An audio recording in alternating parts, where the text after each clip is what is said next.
Hi everyone, this is Alexander Lim, and welcome to Author Story, where, on every episode, we speak to a different author on a particular topic of interest. On today's episode is Saeeda Hafiz, the author of The Healing One Woman's Journey from Poverty to Inner Riches. And you can check it out right now by clicking on the Amazon link in the video description below. As for Saida herself, she's a graduate of the Temple University in Philadelphia, having majored in business and management information systems, and has been a certified yoga instructor and holistic nutrition educator for the past 2 decades. So, Saida, welcome. It's great to have you with us on Author Story. Thank you for having me. I really appreciate it, Alex. Yeah, you're welcome. You're welcome. So, Saida, first off, what made you decide to write The Healing?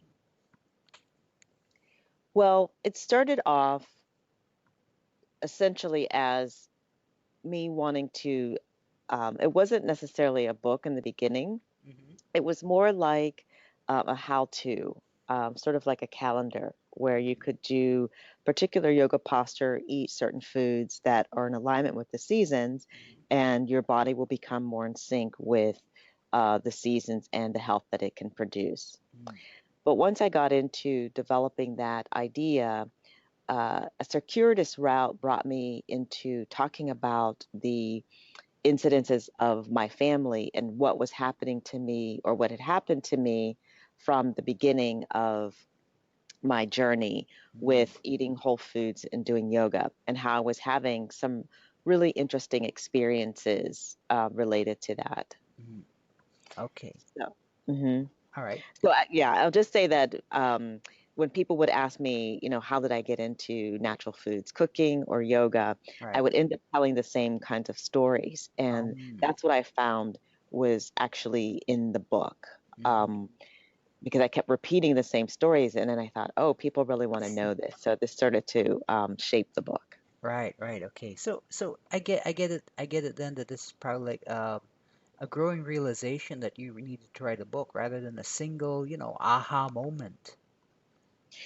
I did. I think Oh. that, yeah, it's one of the things is that the calendar idea that I told you about, I tried to get a publisher Mm-hmm. for it, and somebody had turned around and said, "Oh, we love this idea. It should be a book." Hmm. And so, as I said, it was kind of shaping up into a how-to book. Hmm. But then from there, um, it really, I thought that maybe it was one story, but my experiences with, say, not eating sugar or processed foods, even just for 3 days, started to Hmm. have me have flashbacks based on my family's experience. So Hmm. I was essentially um, having these flashbacks, and within my within these flashbacks, I was connected to the domestic violence that was happening in my family. Right, right. Okay. All right. So this is, I mean, let's get a little bit into your past here, because I think it's important for people to realize just how major the change has been in your life. I mean, from childhood to where you are now. I'm sure there are quite a few of quite a few of our listeners don't come from the same kind of background you were raised in. So can you tell us a little bit of what it was like when you were growing up? Well, so as I was saying that I was growing up in a house that had a fair amount of domestic violence. Hmm. And so essentially, my mom had tried to get away from that and, for the most part, raising the kids as a single mother. Right.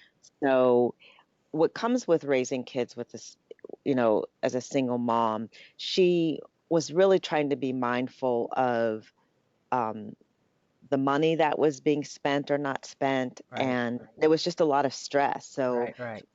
yeah, she found herself in a really kind of bad situation, and that feeling kind of permeated throughout us kids. And so, like we were taught to try to eat as much of the school lunch as you could Right. so that, the food bill would be lower. Hmm. And so it was kind of rough in that way. Right. Right. Okay. And I mean, I guess this affected your attitude as well. I mean, the family's general attitude towards things like education and, in particular, money. Yeah, so I think within the African American community, there's sort of this aspect of if you get your education, you can rise above your circumstances. Hmm. And so that sort of was in the background. Okay. But also, it's just really kind of, hard when the environment isn't necessarily supporting everything that you're trying to do because Right. you're within a community. Uh-huh. What do you mean by that? Not necessarily supporting. I mean, like you mentioned, like education is seen in the African community as a way out, but in what Mhm. way is it not being supported? Is that context not being supported? Well, so for instance, I'll give you the example of my father and grandfather. Okay. Um, Although there was sort of this overall message about getting your education, Hmm. there's this also concept where my grandfather was saying, well, I did well with, he didn't even have a junior high school education. Mm. And he was saying that he was doing okay and that he wanted my dad to work with him. But so there's this sort of separation of I you see. think you're better. I see. So there's this aspect of we want our kids to do better, but Right. still, you're not better than I am. So it's really kind of has this strange effect of don't leave the community, even though you may be bettering yourself. It can be kind of odd. Yeah, it's a little confusing to me. I mean, hearing that. Yes. So I mean, the signals are mixed. Yeah, they definitely can be. So, because you start to explore, in my case, I started to explore new and different things. And one was around food, but also different types of people Hmm. and travel.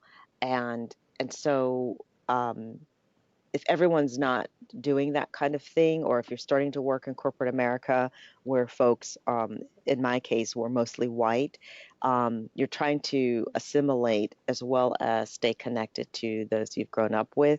And inevitably, there are changes, Hmm. and not everyone's comfortable with that. And so, what I was doing with food and yoga was creating this center point for myself, realizing that I was on the fringe of a lot of different communities Hmm. and I needed a center point. And the food and yoga kind of kept me stable Hmm. um, with investigating and having this curiosity. It even went as far as, how would I say? Yeah, because it's not an easy road, Hmm. but it's one that says that helps you understand that you're on the right path for yourself. Right. And not everyone, because everyone else has different goals and dreams for you. Right. And when when your goals and dreams are not in 100% alignment, um, it confuses others, and they sometimes think that something's wrong with you. Hmm. Okay. Okay. I got that. Okay. So you went into yoga rather than like did a corporate career. What made you decide to go into yoga? Well, during college, I had always, I didn't know what yoga was, Right. but during college, I kept getting this sort of whisper of Hmm. like, oh, you should do yoga. Oh, you Hmm. should sign up for yoga classes. And I never did while I was in college. My schedule, I didn't work it into my schedule for some reason. Right. But as soon as I had graduated, I was joining a health club as kind of a symbol of getting into the middle class. Hmm. But I said, I'm only going to join if there's yoga. All right.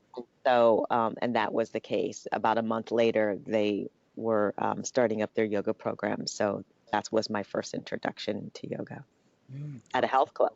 Okay. All right. And you continued this over the next couple of decades. Yes, up until the present moment. Um, yeah, what I will say with this is that there was a part of me that resisted going to the classes because the very first class I couldn't do half the poses, or if Hmm. I could do the poses, I couldn't hold them as long as the other students. Hmm. And the other students were double my age or triple my age Hmm. at the time, and I was the only Black student. Right. So yeah, that was kind of yeah, it was interesting. And but then at that time, I'd gotten this message that I would be teaching this. And Right. so I continued forward. And the strange thing that was that even though I would, if you're going to label it good or bad, wasn't Mm-hmm. a good student, Mm. um, the effect and how I felt at the end of each and every class was pretty remarkable. It Mm-hmm. felt like this process of understanding who I was or healing was about to happen, although I may not have used those words at that time Right. um, in the early 90s. Okay.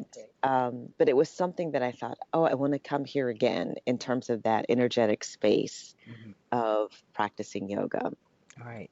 And I mean, from what you tell me, I mean, this is not the kind of get out of the community kind of conversation the African among your African American peers. I mean, the conversations you said is to go get a corporate job. Right. So yeah, let me there there's interesting sort of sub communities of African Americans doing yoga, but Mm. in Pittsburgh, Pennsylvania, I hadn't found them. Oh, okay. Uh, and so and also it was a throwback to the 60s. People were like, "Oh, that was, people did yoga in the 60s. What are you doing?" Mm-hmm. Um, and so it wasn't something that was readily understood Mm-hmm. of like, what is this? Are you going to shave your head and, Right. chant Hare Krishna? Right. So yeah, it was very, very foreign um, in that way. And but for me, it just really brought a sense of well-being and peace. Mm-hmm. And I have to say that that was at the end of the class. I struggled sometimes getting to the class, Mm-hmm. Mm-hmm. although I knew that I would end up having a good benefit at the end of it. Mm-hmm. Okay. So taking up yoga for you, I imagine, and you mentioned this already, it brought out all the bad and miserable things you experienced in your childhood. Now, I'm sure there are a lot of folks who would say something along the lines of, you just do well, you get this job, you move on, you'll forget all that happened to you. But that really isn't the case, is it?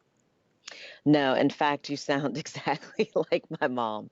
Okay, She definitely was one that said, do A, B, and C, and your home's, it's scot-free. right. But that wasn't the case. Mm-hmm. And what I will say is that as I was eating foods that were more whole Mm-hmm. and more uh, alive or thought-provoking, and Mm-hmm. not sort of like not too much salt or sugar, which sort of deadened the feelings. You kind of are numb when you have lots of processed food or sugar. Right, So if you're eating foods that feel more alive, like fresh fruits and veggies, right, whole grains, right. then then you're allowed to synthesize your experiences. At least Mm. that was my experience. Okay. And that's what was flashing me, back to those negative memories. And then coupled with the yoga helped me sort of settle into understanding that there's a path of being able to kind of move these experiences through my Mm. mind and body to Right. create a deeper sense of health. So Mm. they kind of work together. In the book, I there's a section that sort of describes as yoga kind of lifting different, what I would call um, family stains or experiences, Mm-hmm. helping to cleanse those cells. And then the food kind of feels also like a very sort of what I call eco-friendly detergent, whereas Mm.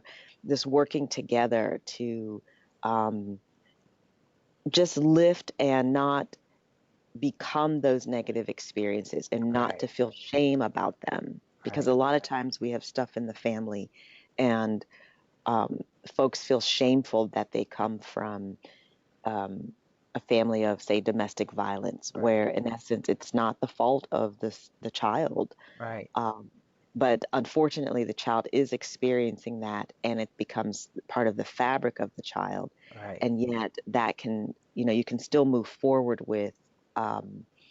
Creating a sense of purpose around, okay, what have I experienced? How can I integrate it, and how can I not repeat it, and how can I share with others um, to manage their negative situations? Right, right. And I mean, I asked that question because that is a common conversation among a lot of folks. You know, you get this and you'll forget all that happened to you essentially, or you'll move on or something like that. But that really isn't the case. And it seems that, yoga and eating well has enabled you to come to terms with it rather than, move on, forget about it. Right. And I will say that it happens on sort of your nuclear family and also nationally. Like if you think about where the US is, you can't just forget that there was slavery Hmm. or intergenerational trauma. Hmm. But you have to integrate that, yes, we come from this. This is how the country was built and how it started. But we can learn from it, integrate it, and move forward as as one and not necessarily um, just say get over it or it didn't happen or just try to push it in the past. When really we all have to embrace that this is the fabric of how this nation came to be. Hmm. There are parts we don't like, there are parts that we like. And I say the same for my family structure. Hmm. There are parts that I like and there are parts that I don't like, but it's up to me to role model how to integrate those experiences. Hmm. I find that way of thinking interesting because I mean, for me, that doesn't seem to be a commonplace conversation. The commonplace conversations used to be, okay, there's this bad thing that happened in the past. What we're gonna do is ignore it, and then we can move forward. Yeah, I think that in this case, in many cases, you don't have to ignore it Mm. because there is something you can learn from it in order to not create it again. Mm. And I think we get so fearful around really looking at our past, learning from it, and empowering each other. Hmm. Because the folks that say we're perpetrators, which I always say just victims of victims, um, it feels that, that there's sort of this aspect of power, and you want to just, um, those folks have a hard time understanding that they have to also own their actions. Mm. And that's really important because if you own the actions and we don't do a super shaming or blaming, but we allow forces to come into play that will be helpful for even someone who's done something really awful, then we're all able to move together forward. Otherwise, and I say that sometimes take a lot of therapy. And I know that a lot of times criminal justice systems are put in place, All right. but there still has to be some aspect of understanding and healing for individual, family structure, the country as a whole, and the world really, because we're Yeah. all kind of having this aspect. And I can't say that it will save every situation, Right. but I think there are a lot of ways we can support each other. Um, Okay. Okay. I got that. Cool. Cool. So, Saida, I mean, this journey of yours, what were are one or two of the biggest lessons that you got out of this? that there's always power in the present moment, that you can look at where you currently are, Hmm. even if it feels like a bad place or a down place or a depressing place. There's something that you can do, even if it's breathing, you know, Okay. Okay. um, to help change the course of that action. So, for instance, you may find yourself sort of going down a road of being really depressed. Hmm. And depression is a hard one. Hmm. Um, but there's some action that you can do it. And I can't say it's for everyone, Right. but I feel that that's where we're mostly all created equal, Okay. where we have an opportunity to do something that can shift the course of going in a direction that we want to go in. Right. There's always that pause in between. Mhm. Um, Okay. Okay. Cool. Okay, I got that. So, Sadie, let's say maybe you answered this already, but I'll ask. I'll throw this out anyway. Let's say you came across someone who's had a miserable childhood or a miserable past, poverty, abuse, whatever. They've got a lot of traumas from these, and they're now realizing that they have to deal with these things. And you only had enough time to tell that person one thing about how to do so. What would be that one thing you'd say? I would say try to connect and find your inner truest self, that voice, and see what that voice is telling you. Mm-hmm. Um, yeah, because it takes a lot of work to run away from ourselves, Mm-hmm. and we do it a lot with entertainment and social media. Right, right, But if we can be still for a few moments to say, how can I really love you today, as you're talking to yourself, right. and wait for that voice to give you an answer. Mm. Okay, well, that's definitely that's definitely a very interesting definitely a very interesting viewpoint. I mean, Yeah, I mean, yeah, it is true. I mean, we do run away from ourselves. mhm. Yeah, okay. So, Said, in the last few minutes of this interview, are there any last words of wisdom you'd like to share, maybe to inspire our listeners? Yeah, I would say be as authentic as you can be in your journey, Mm. and it will evolve. And I feel that y- the person and the world needs people to be real with themselves and Right. not um, anyone else. Mm-hmm. Like really find out who the core of who you are Mm-hmm. and live from that. Mm-hmm. And that has tremendous value. Right. Okay. Okay. So, very interesting words of wisdom right there. All right. Cool. So, in closing, then, the book is The Healing: One Woman's Journey from Poverty to Inner Riches. The authors are guests, Saeeda Hafiz, and you can find her book on Amazon. So, Saeeda, thank you very much for being on Author Story. Thank you very much for sharing your insights and sharing your past and your lessons you learned as well. Thank you very much, Alex. And it's been great to be here. I really appreciate it. You're welcome. You're welcome. So, everyone, I invite you all to check out The Healing. And by all means, go ahead and subscribe to our channel if you want to. So, catch you all next time on Author Story Weekly Interviews with another amazing topic and another very interesting author.